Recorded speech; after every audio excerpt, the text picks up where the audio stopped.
Takže vítajte v druhej epizóde nášho podcastu Estetická medicína ľudský.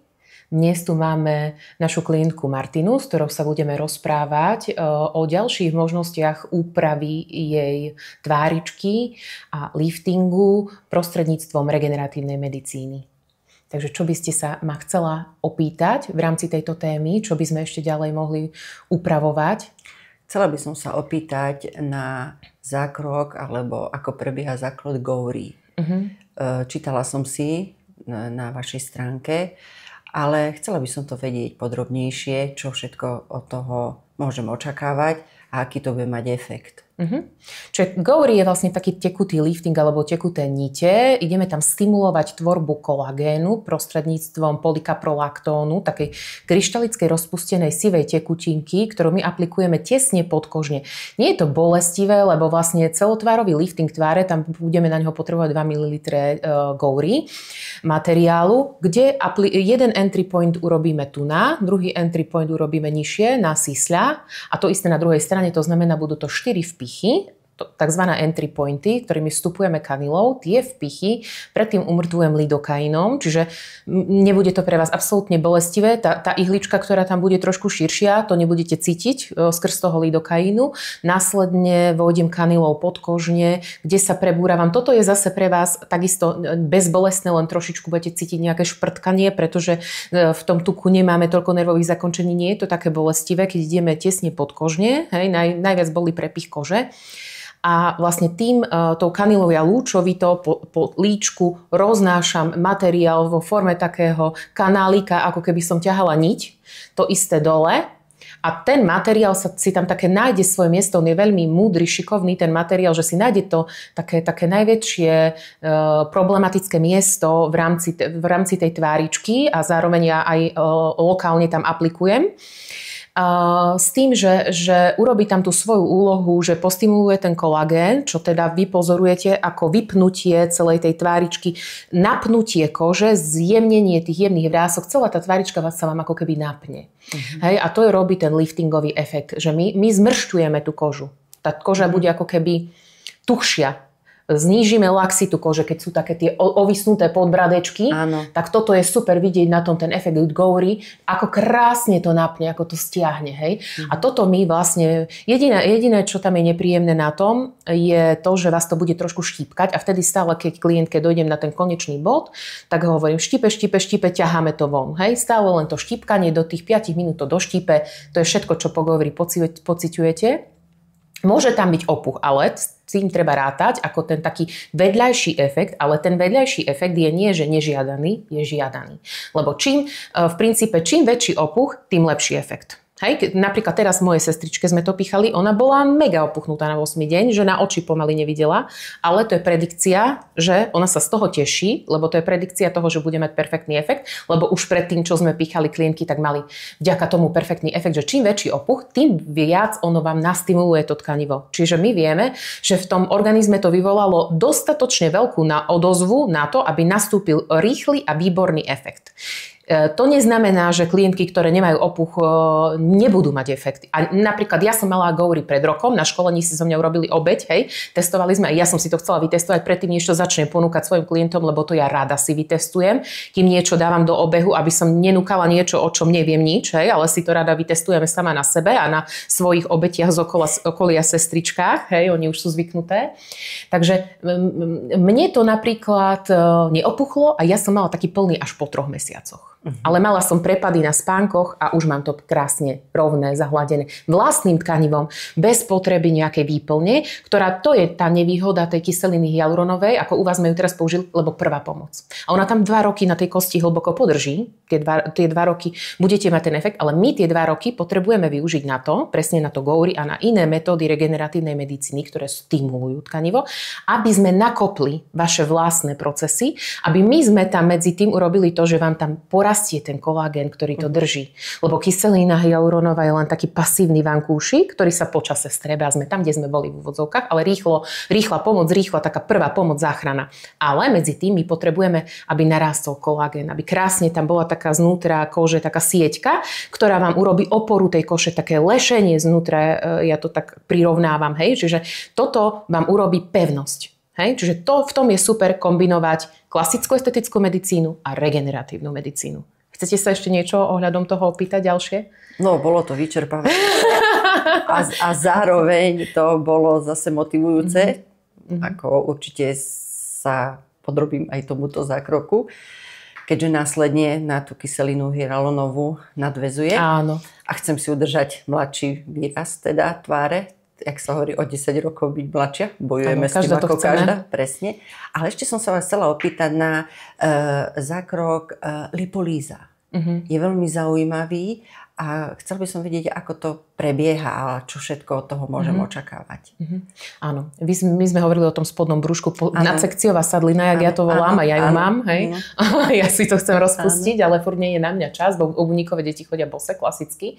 No, čo sa týka lipolízy, máme dva druhy. A jedna je to enzym lipáza, to je tá bezopuchová lipolíza, kde väčšinou ideme do tváre a na podbradok u klientov, ktorí nechcú chodiť opuchoví, chcú chodiť medzi ľudí, nechcú mať ten side effect toho opuchu, ale práve ten side effect toho opuchu pri tej opuchovej znova lipolíze, ktorá je zase iná metóda, tam je to kyselina deoxycholová, tak robí ten efekt rozbitia tukovej bunky a teda je účinnejšia tá opuchová. Preto ako na telo skôr používam tú opuchovú. Tam deoxycholát alebo fosfatidylcholín, ktorí sa tam nachádzajú, robia jednak rozbitie tukovej bunky a jednak emulgátor žlče.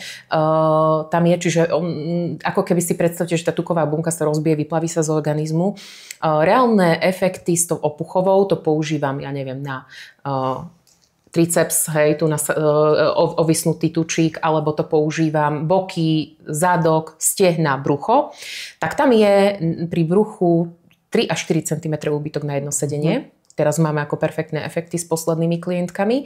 Čo sa týka tej opuchovej, tam je ten efekt, by som povedala, polovičný a slabší, preto používame na podbradok, že radšej prídu viackrát, ale nevyradí to z pracovného procesu, lebo na tej tvári je to, na tom podbradku je to dosť viditeľné, je to také markantné, že fakt ako vyzerá to vtipne, že vyzerajú k pelikáni, lebo to im celé napuchne, stuhne, visí to tam. Čiže tam ideme radšej do tej bezopuchovej a radšej prídu viackrát, a tak toto dávame dole, ale pri tom tele vy to viete krásne mimo leta zakryť, hej? Čiže vtedy pracujeme v zime na tom, že odbúravame tak fakt toto opuchovou pomocou tej kyseliny deoxycholovej a väčšinou tie 2-3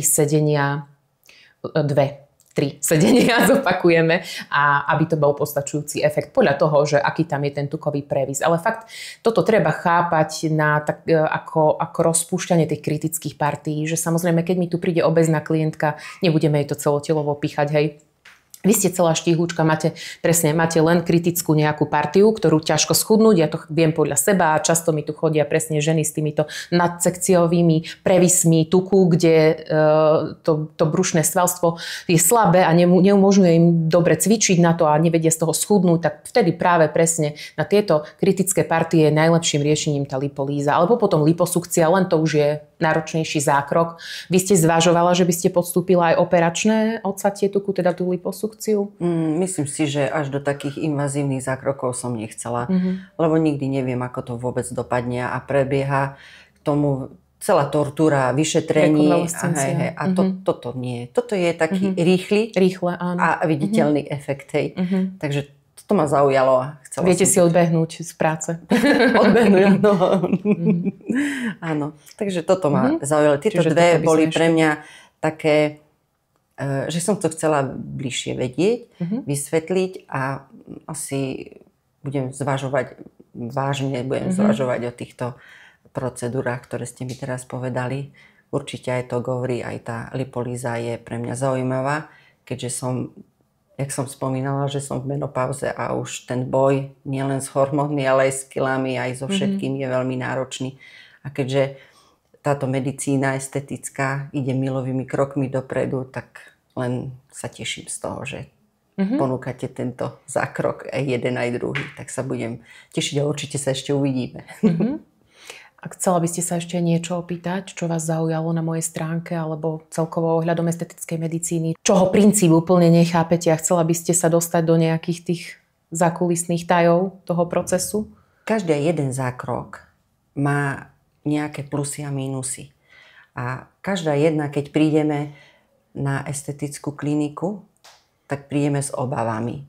A pre mňa je veľmi dôležité vedieť podrobne a vidieť takisto aj buď vizuálne, hej, ako to bolo predtým, ako to je po zákroku. A napríklad sa mi páči na vašej stránke, že máte záznamy, ako vyzerala klientka predtým a jak vyzerá po zákroku, čo ma veľmi zaujalo, lebo je to, vidíte to pravdivo. Hej, že nie je to niečo umelé, nejako vytvorené, ale sú to originál snímky. Bez filtra. Bez filtra. Od ľudí, ktorí sú bežne od žien, ktoré bežne a ešte s mojím otrasným fotografickým umením, hej. Ešte to zdôrazníme, že ja mám stále problém odfotiť pred a po, lebo raz je také svetlo, raz onaké, ale akože sú to autentické fotky. Presne, aj keď nie sú dokonalé, sú autentické. Tak, a vyžaruje z toho, že je to prirodzené, nie je to umelé, lebo internet, všetko, sociálne siete sú zahltené len takýmito, hej, upravené len, aby čo na najviac klientov nalákali. Ale pre mňa bolo fakt dôležité tie jednotlivé zákroky, ktoré sú tam, že ste mi ich trpezlivo aj vysvetlili, priebeh, videla som fotky, všetko je naozaj autentické a nevidím tu žiadnu nejakú akože kamufláž, hej, alebo len vyslovene reklamy, lebo teraz si otvoríte sociálne siete a všade sú len reklamy a všetko, aké je krásne, neviem čo. Ale za všetko fotky z Photoshopu, čo ja som naposledy videla. Áno, a každá jedna, každý jeden zákrok je aj bolestivý, s tým sa treba zmieriť, ale musím povedať jednu dôležitú vec, že dá sa to zmierniť. A to je, že tá bolesť je znesiteľná a ten efekt je neskutočný. Takže ja sa veľmi teším, že estetická medicína, celková medicína ide míľovými krokmi dopredu a stále je to lepšie, menej náročnejšie a dodáva nám to psychiku. Tak ďakujeme za rozhovor. Budeme sa tešiť na budúce. A ja veľmi pekne ďakujem.